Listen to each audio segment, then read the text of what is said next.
రవి గారు, ఈ కాల్పుల విరమణని ఆయన ఎలా చూస్తారో, తర్వాత పరిణామాలు ఎలా ఉంటాయనేది తెలుసుకుందాం. నమస్తే వివి రావు గారు.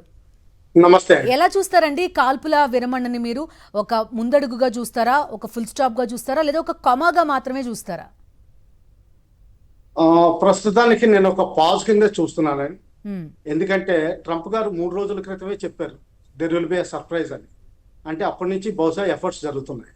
ఈ రోజు ఎప్పుడైతే కేబినెట్ కమిటీ మీటింగ్, వాళ్ళ న్యూక్లియర్ కమాండ్ అథారిటీ మీటింగ్ అయిందో, బహుశా వాళ్ళు అందులో తేల్చుకుని ఉంటారు 100% మనం గెలవలేం, న్యూక్లియర్ వెపన్స్ వాడడం ఏంటంటే మనకి డెస్పరేట్గా ఉంటుంది, మన ఇండియా రియాక్షన్ చాలా స్ట్రాంగ్గా ఉంటుంది, దీని బదులు ప్రస్తుతానికి సీజ్ ఫైర్ చేయడం అన్నది మంచిదని. కానీ మనం ఒకటి గుర్తుపెట్టుకోవాలండి, terrorist organisations the resistance front అన్నది ఎల్ఈటి, హెచ్ఎం ఆర్ జేఈఎంఏ కాదు. ఇది యాక్చువల్గా it is ISI and Pak army. అది యాక్చువల్ పాయింట్ అండి. వాళ్ళ యాటిట్యూడ్ మారేంత వరకు ఈ టెర్రరిజం ఆగేటట్టు కనిపించట్లేదు. ప్రస్తుతానికి పాజ్ ఇవ్వచ్చు, కానీ తర్వాత ఎప్పుడైనా రెన్యూ చేస్తే మాత్రం దానికి తీవ్ర పరిశీలనాలు ఉంటాయని చెప్పి ఇప్పుడు బ్రీఫింగ్ లో కూడా చెప్పారు. అదే చేస్తే చాలా మంచిదని. వివేకరావు గారు, నా నెక్స్ట్ ప్రశ్న ఏంటంటే అండి, భారత ప్రధానమంత్రి నరేంద్ర మోదీ ఒక ప్రకటన చేసినట్టుగా చెప్తున్నారు. అదేంటంటే ఒక ఉగ్రదాడిని ఇకపైన మేము యుద్ధంగానే పరిగణిస్తాం అనేది అక్కడి నుంచి వచ్చిన ప్రకటన. రెండు ఇప్పుడు సీజ్ ఫైర్ చూస్తున్నాం. ఈ రెండింటిని కలిపి ఎలా అర్థం చేసుకోవాలి? సీజ్ ఫైర్ అంటే అండి ప్రస్తుతానికి టెంపరీ రిలీఫ్, వార్ ఆఫ్ చేసినట్టు కాదు. సీజ్ ఫైర్ అంటే కేవలం టెంపరీ రిలీఫ్. అదే మోడీ గారి దాని ప్రవక్తలో వచ్చింది. ఇది ఎప్పటి వరకు ఎన్ని సంవత్సరాలు నడుస్తుంది, దాని పాకిస్తాన్ యాటిట్యూడ్ బట్టి ఉంటుందని. సో మోడీ గారు క్లారిఫై ఇచ్చారు, ఒకవేళ నెక్స్ట్ టైం మాత్రం నెక్స్ట్ టెర్రరిస్ట్ అటాక్ జరిగితే మాత్రం పాకిస్తాన్కి తీవ్రమైన బుద్ధి చెప్పాల్సి వస్తుంది, అది యుద్ధం కిందే లెక్కెడతామని క్లారిటీ ఇచ్చారు. ఇది చాలా మంచి పని చేశారండి. చాలా డిప్లొమాటికల్లీ మనకి విక్టరీ, మిలిటరీలీ విక్టరీ, మన మిలిటరీ సత్తా తెలిసి వచ్చింది. అలాగే ప్రపంచంలో కూడా మన మిలిటరీ సత్తా ఏంటో తెలిసి వచ్చింది. మన క్యాపబిలిటీస్, రెజల్యూట్నెస్ మొత్తం ప్రపంచంలో కూడా యావత్తు దేశాలకి తెలిసి వచ్చింది. ఇది చాలా మంచి పని జరిగింది. గతంలో చైనాతో కూడా చూసామండి మనం, కమాండర్ స్థాయిలో, డీజీ స్థాయిలో, ఆ పైన విదేశాంగ కార్యదర్శి స్థాయిలో, ఇలా రకరకాల స్థాయిలో చర్చలు జరిగిన పరిస్థితి, కొంతవరకు డీఎస్కలేట్ చేయడానికి అక్కడ ఉన్న సిచ్యువేషన్ని. ఇప్పుడు ఏం జరుగుతుంది? What next? మే 12 తర్వాత ఒక చర్చలు, మళ్ళీ ఒక వేదిక పైన చర్చలు ఉంటాయని చెప్తున్నారు. ఇప్పుడు ఏం జరగచ్చు? భారత్ డిమాండ్స్ ఏ విధంగా ఉండొచ్చు అండ్ ఏ స్థాయిలో ఉండొచ్చు ఈ చర్చలు?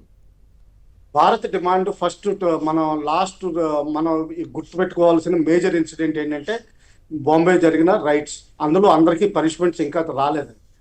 ఒకవేళ వచ్చినా కానీ వాళ్ళని మన దేశానికి అప్పగించాల్సిన ఇది కూడా ఉంది, రెస్పాన్సిబిలిటీ కూడా ఉంది. నా అసెస్మెంట్ ప్రకారం భారత్, మన దేశం ఈ టెర్రరిస్ట్ లీడర్స్ని, ఇద్దరి మీద కేసులు ఉన్నాయండి ఇండియాలో, టాప్ లీడర్స్ మీద, ఎల్ఈటి లీడర్ మీద, అటు జేఎం లీడర్ మీద, అటు హెచ్ఎం లీడర్ మీద కూడా ఉన్నాయి. హెచ్ఎం లీడర్ మన ఇండియన్ సిటిజన్, కాశ్మీర్ సిటిజన్. ఏదనుకున్నా కానీ వాళ్ళని తిరిగి అప్పగించమంటుంది. ఇది మాత్రం నాకు అనిపిస్తోంది. ఓకే, చెప్పండి. దాంతో పాటు ఇంకా ఎటువంటి డిమాండ్స్ ఉండొచ్చు? అయితే మీరు చెప్పిన దానికి కంటిన్యూషన్ ఏంటంటే, గతంలో చాలా సార్లు అడిగింది భారత్ వీళ్ళందరినీ అప్పగించండి అని. మీరు ఇంతకు ముందు కూడా అన్నారు, తహూర్ రాణా లాంటి వాళ్ళని యుఎస్ అప్పగించినప్పుడు పాకిస్తాన్ వెళ్ళని ఎందుకు అప్పగించదు అని మీరు అడిగారు. సో ఇప్పుడేం పరిస్థితి మారింది అనుకుంటున్నారు? బేసికలీ పాకిస్తాన్కి ఇండియా సత్తా తెలిసి వచ్చిందని, ఇంకా నోగో అని వాళ్ళకి క్లారిటీ వచ్చేసింది. దీని ఒక నోగోలో ప్రాబ్లం ఏమొస్తుందంటే, ప్రస్తుతం ప్రధానమంత్రి పోతారు, చీఫ్ ఆఫ్ ఆర్మీ స్టాఫ్ కూడా పోతారు, తర్వాత పిఓకే తీసుకోవడం జరుగుతుందో లేదో, ఎంత పోర్షన్ తీసుకోవడం జరుగుతుందో అది కూడా జరగచ్చు. అలాగే బలూచిస్తాన్ మీద కూడా ఇండిపెండెన్స్ యాక్టివిటీ పెరగచ్చు. దాని తర్వాత ఎన్డబ్ల్యూఎఫ్పిలో పాకిస్తాన్ తెహ్రీకే తాలిబాన్ పాకిస్తాన్ చేస్తున్న యాక్టివిటీస్ పెరగచ్చు. వీటన్నిటిని చూసుకుని వాళ్ళు కొంచెం వెనక్కి తగ్గినట్టు నా అంచనా. ఓకే, పాకిస్తాన్ నుంచే ఇనిషియేషన్ అంతా వచ్చిందనేది మనకి చాలా క్లియర్గా కనిపిస్తోంది. అటు యుఎస్ని రీచ్ అయినా, ఇటు ఇండియాని రీచ్ అయినప్పటికీ కూడా పాకిస్తాన్ నుంచే మీరు కాల్పుల విరమణకు ఒప్పుకోండి అనే ఒక రిక్వెస్ట్ వచ్చినట్టుగా మనకు కనిపిస్తుంది. దీన్ని ఏ విధంగా చూడాలి? పాకిస్తాన్ నుంచి నష్టం తీవ్ర స్థాయిలో ఉండడం వల్లే ఇలాంటి చర్యకి దిగింది అనుకోవచ్చా? ఎగ్జాక్ట్లీ. వాళ్ళ ఎయిర్ డిఫెన్స్ సిస్టమ్స్ దాదాపు నాకౌట్ అయిపోయినాయి. తర్వాత వాళ్ళ ఎయిర్ క్రాఫ్ట్, మిగతా సిస్టమ్స్ కూడా ఫెయిల్ అవడం మొదలుపెట్టినాయి. టర్కీ నుంచి వచ్చిన కొత్త డ్రోన్స్ కొంతవరకు ఉపయోగపడచ్చు, కానీ అవి ఎక్కువ ఉపయోగపడలేవు. మన ఇండియా వాటిని డౌన్ చేసేయగలదని వాళ్ళకి క్లారిటీ వచ్చింది. తర్వాత మన ల్యాండ్ ఫోర్సెస్ రెడీగా ఉన్నాయి. ఒకవేళ ఎస్కలేషన్ అయితే ఎయిర్ ఫోర్స్ రెడీగా ఉంది, నేవీ ఉంది. కంప్లీట్ మన ఆంధ్రాలో వాడే పదం యూజువల్ పదం అష్టదిగ్బంధనం అది జరిగింది. దానివల్ల వాళ్ళు లొంగక తప్పలేదండి. ఇది చెప్పండి. దాంతో పాటు అండి సీజ్ ఫైర్ ని పాకిస్తాన్ ఎంతవరకు రెస్పెక్ట్ చేస్తుంది అనేది ఎల్ఓసి వెంబడి చాలాసార్లు చూసాం. ఇప్పుడు రీసెంట్గా ఇప్పుడు ఆపరేషన్ సింధూర్ జరిగినప్పుడు కూడా 100 సీజ్ ఫైర్ వైలేషన్స్ పాకిస్తాన్ నుంచి కనిపించాయనేది విదేశాంగ శాఖ ప్రకటనలోనే మనకి ఉంది. దీన్ని ఎంతవరకు రెస్పెక్ట్ చేస్తుంది అనేది ఒక ప్రశ్న. తన నుంచే ఇనిషియేషన్ వచ్చినప్పటికీ కూడా తోక ముడిస్తే ఏంటి? ఇంకా నెక్స్ట్ యుద్ధం తప్పదండి. ఇంకా అందులో క్లారిటీ మన ప్రైమ్ మినిస్టర్ ఆల్రెడీ ఇచ్చేశారు. ఆయన జనరల్గా ఇచ్చిన స్టేట్మెంట్స్కి చాలా రెజల్యూట్గా ప్రవర్తిస్తారు. అందులో డౌట్ ఏం లేదండి. అలాగే త్రివిధ దళాలకు కూడా చాలా క్లారిటీ వచ్చింది. నెక్స్ట్ ఏం చేయాలన్నది దానికి తయారుగానే ఉంటారు. ఇప్పుడు ఏంటంటే కొన్ని స్టెప్స్ దౌత్యపరంగా కూడా ఇండియా తీసుకుంది. పాకిస్తాన్ కూడా వాళ్ళు క్లెయిమ్ చేశారు 1972 షిమ్లా అగ్రిమెంట్ టర్మినేట్ చేస్తున్నాం, మిగతా వీసాలు విషయం వదిలేయండి, ఇది మెయిన్ వాళ్ళు టర్మినేట్ చేస్తామన్నారు. ఇది బహుశా షిమ్లా అగ్రిమెంట్ అని చెప్పపోయినా కానీ, ఏది చెప్పపోయినా కానీ అల్టిమేట్లీ ద్వైపాక్షికంగా మనం డీల్ చేసుకోవాలని చెప్పి ఇండియా ఇన్సిస్ట్ చేస్తుంది. టెర్రరిస్టు లీడర్స్ని హ్యాండ్ ఓవర్ చేయడం, లేకపోతే వాళ్ళకి మనం ఇచ్చిన ప్రూఫ్స్ మీద హ్యాండిల్ చేయడం, ఇది ఏంటంటే మనం చేస్తాం. వాళ్ళు బహుశా రెస్పాన్స్ ఎలా ఇస్తారంటే మేమే పనిష్ చేస్తాం, మీరు ప్రూఫ్ ఇవ్వండి అంటారు.